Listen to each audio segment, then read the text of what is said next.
রমাদানে যে 9টি ভুল করা যাবে না। 1.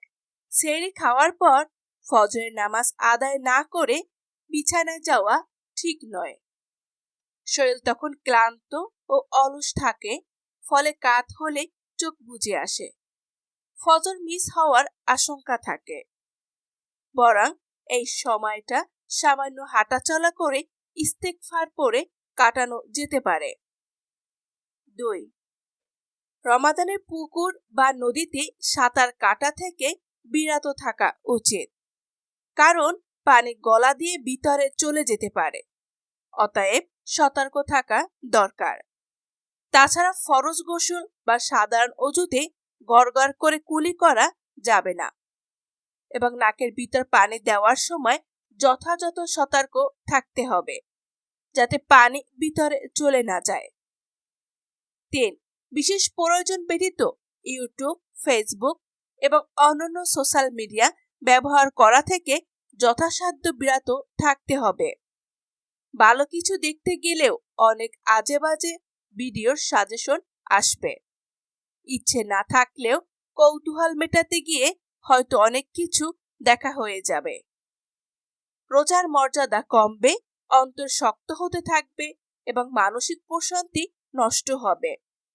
বলার অপেক্ষা রাখে না, গান শোনা, মুভি দেখা, নাটক দেখা থেকে বিরত থাকতে হবে। 4. অনেকে রোজার দিনগুলো বেশি বেশি ঘুমিয়ে কাটিয়ে দেন। এটি একদমই উচিত নয়। রোজার প্রতিটি মুহূর্ত অত্যন্ত গুরুত্বপূর্ণ। ইমাম ইবনুল জাওজি রহমাতুল্লাহ বলেন, যদি কবরবাসীরা একটি দিনের জন্য দুনিয়াতে ফিরতে পারত, তবে তারা রমজানের কোনো একটি দিন চাইত। তাই যথাসম্ভব নেক আমলের সময়গুলো কাজে লাগানো উচিত। 5. ইফতারকে সুস্বাদু ও জাঁকজমকপূর্ণ করতে গিয়ে অনেকে ইফতারের পূর্বে মহামূল্যবান সময়টা নষ্ট করে ফেলেন, অথচ ইফতারের পূর্ব মুহূর্ত দোয়া কবুল হয়। এই সময় বেশি করে ইস্তিগফার ও দোয়া করা উচিত। 6. অনেকে রমাদানে দ্রুত কুরআন খতম করতে গিয়ে তিলাওয়াতের হক আদায় করে না। বেশি খতমের আকাঙ্ক্ষায় এমনভাবে তিলাওয়াত করেন যে তিলাওয়াত সহি হয় না। এমন তিলাওয়াতে তেমন ফায়দা হবে না। ধীরে সুস্থে আগ্রহ সহকারে ভালোবাসা নিয়ে পড়তে হবে। পরিমাণ কম হলেও আল্লাহ হইতে বেশি খুশি হবেন। কন্টেন্টের চেয়ে কোয়ালিটিকে প্রাধান্য দিতে হবে। 7. রমাদান মাসে অনেকের খরচ বেড়ে যায়। বাহারি আইটেমে দামিও প্রচুর খাবার খান তারা। এছাড়া রমাদানের শেষের দিকে ইবাদতে উদাসীন হয়। ঈদের শপিংয়ের জন্য তোড়জোড় শুরু হয়ে যায়। এগুলো একদম অনুচিত।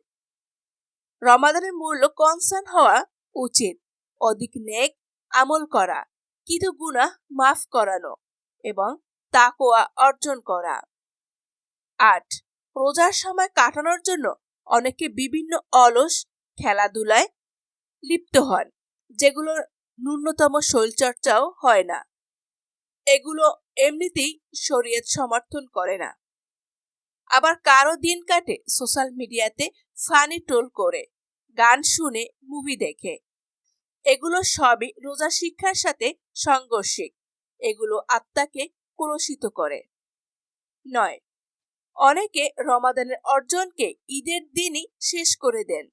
আড্ডা, গান, নেশা, নাটক, মুভি, গীবত, কুদৃষ্টি সবকিছু যেন আগের রূপে ফিরে আসে।